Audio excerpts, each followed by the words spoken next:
sir এইটো put up কৰিলো sir আপুনি মোহনৰ কথাটোকে ভাবি আছে নেকি চাওকচোন তাৰ সাহসটো অথনি কথাটো মই এতিয়াও ইজি হ'ব পৰা নাই আপুনি এইবিলাক ভাবি নাথাকিব তাক ঘৰলৈ নি পেলাই আজি মই ধুম নহয় মোৰ ভয় হৈছে খাটনিয়াৰ ই যদি গৈ SP ছাৰৰ ঘৰত এনেকুৱাখন কৰে কি হ'ব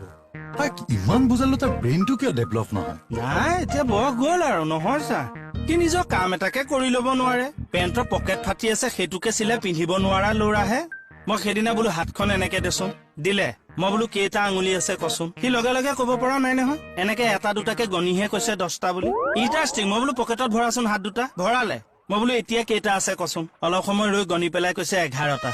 হে এইটো নাজানিবনে নেজানো আৰু ভিতৰত কি গণিলে समझ रहे हो